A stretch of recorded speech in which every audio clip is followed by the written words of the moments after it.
Family Guy is one of the most recognizable adult cartoons out there, and it is still going strong to this day, despite falling from grace a long while ago. But regardless of its quality, many people had made identical shows due to its popularity. Now, rip-offs to something popular is nothing new in the world of entertainment. However, the Family Guy clones take this to such a ridiculous extent, as it seems like every year we get dozens of these copy-pasted shows. There's Brickleberry, paradisepd, Full English, Fuggetaboutit, Bordertown, Mr. Pickles, Duncanville, The Prince, Mother Up, Hoops, Chicago Party Ant, Farzar, startreklowerdecks, The Harper House, Fairview, Housebroken, and Velma. Even when there isn't a resemblance to Family Guy's art style, these shows tend to be the same uninspired comedies. Occasionally in the world of adult animation, we do get some exceptions to this rule, such as Primal and Arcane, adult anime shows that focus more on action and drama and compelling storylines.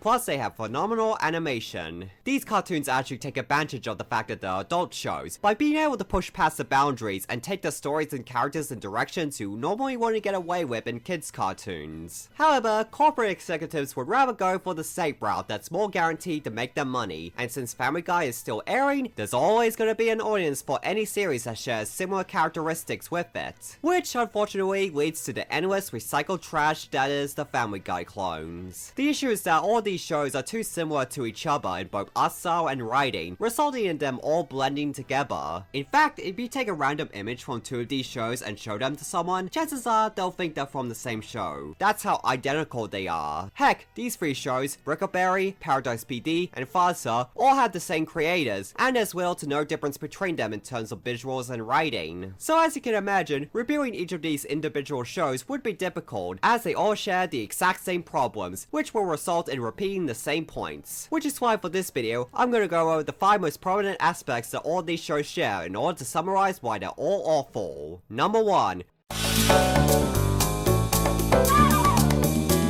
The Family Guy clones tend to have mundane settings, as these easily fit into a generic episodic comedy. The most common premise that these modern adult cartoons use is the family sitcom, which is not surprising considering that this is done to capitalize on the success of The Simpsons and Family Guy. And when the show isn't a family sitcom, it's a workplace comedy, as that's a premise that can easily incorporate the essence of Family Guy. Full English, Duncanville, and The Prince are all family sitcoms with little to no distinction from each other. Brickleberry, paradisepd, and santainc are all workplace comedies with little to no distinction from each other. The only exceptions to this seem to be startreklowerdecks and Farzar, as they both have sci-fi settings. But regardless, the majority of the time, all of these shows are too much alike in one another when it comes to the premise. When so many shows reuse the same premise without giving their own unique spin to it, they become stale and repetitive, giving the audience zero reason to watch them, as the cartoons that inspired them have more substance. Almost every modern adult cartoon comes across as a cheap knockoff of the previous one, and not helping is the fact that they all look the same, which leads to my second point.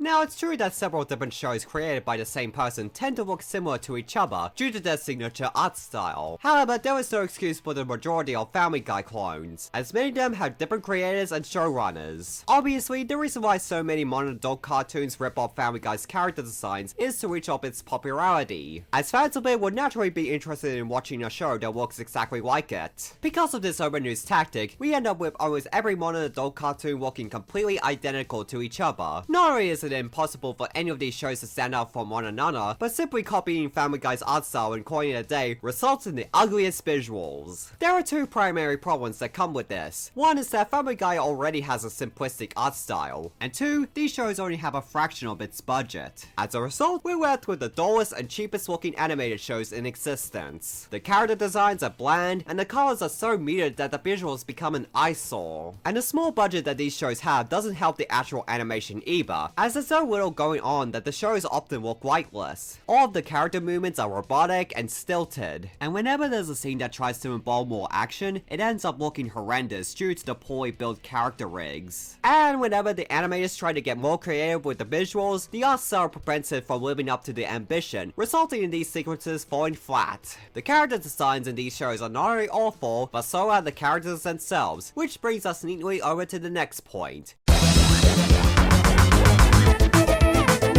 A major issue with Family Guy that has developed over the years are the characters becoming increasingly unlikable. They all used to be people who may have their flaws, but still had enough redeemable traits that endeared them to the audience. However, over the course of several seasons, they all been relegated to mean-spirited jerks who treat each other horribly. And of course, since Family Guy does this, several other modern adult cartoons also have casts of characters who are nothing but massive pricks. I have told you 1,000 times, I will never trust you to be a cop after what you did to me. I was having a pretty great life before you murdered my squirters. Why would Fred kill Brenda just because she photographed him in the bathroom? Why wouldn't he? If I were a rich white dude, I'd kill everybody just to get away with it. The issue is that you can't have your characters just be one-dimensional jerks, as not only can they be completely off-putting to an audience for how despicable they are, but they can also be boring, making it impossible to engage with them. There are a few ways to make jerk characters work well in a piece of media. One, make them hilarious through dark comedy, like with Bender from Futurama. Another way is to make them three-dimensional, by having their toxic attitude tie into their interpersonal struggles, so that the audience can become invested in their arc and growth, like with BoJack Horseman. And of course, the best way to make these sorts of characters work is to give them redeemable traits, showing that there is a heart underneath the hard outer shell. But unfortunately, that isn't the case with the characters in most modern adult cartoons, as they're all just plain unlikable, which makes these shows terrible. But it's not just the characters of these cartoons that are overly mean-spirited, but the tone as well. Somewhere down the line, Family Guy and all of its copycats seem to have forgotten the difference between dark comedy and being outright malicious. Even though the cynical nature of these shows is intended to be comedic, it's anything but that in execution, which makes for a miserable viewing experience. And now it's a good time to go over my fourth point.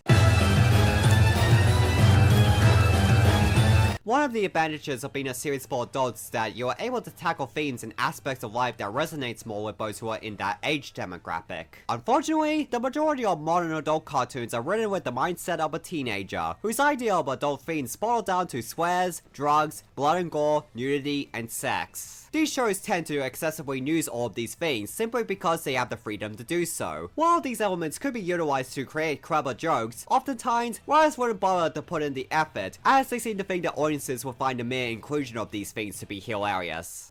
Sorry, Chief, I was just in the evidence room doing, inventory? As a result, these shows ironically don't come across as being adult, as the writing is immature. What's so disheartening is that even to this day, most cartoons aimed at younger audiences are perceived as being only for kids by the general public, while the Family Guy clones are viewed as mature by default solely because they're for adults. However, this couldn't be further from the truth, as despite the limitations of the content they can use, there are kids shows that are able to have genuinely powerful writing and themes that resonate with all age groups. Meanwhile, all these Family Guy clones are just shallow and immature. And with that, there is just one last point to go over.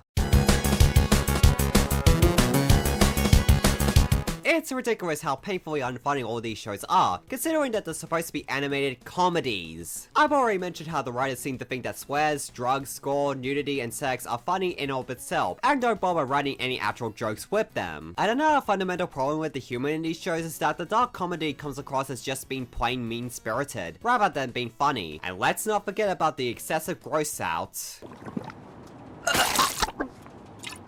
Another growing issue with how the comedy is written in these shows is that it seems like the writers are just throwing stuff at the wall to see what sticks, but then they pick up what doesn't stick and throw at the wall over and over again to see if it eventually does. Whenever I watch one of these cartoons, I feel as though I'm seeing the same bad jokes repeated endlessly, and they all fall flat every time. There's also the slow pacing of these jokes, and those scenes where the characters are just standing around having a conversation with a dull tone in their voices, as if that's meant to be funny or something. Another type of comedy that has become more common in these shows as of recently are meta jokes. Dear hbomax, they just learned you intend to make a genre-bending comedic origin story of Judy Jetson.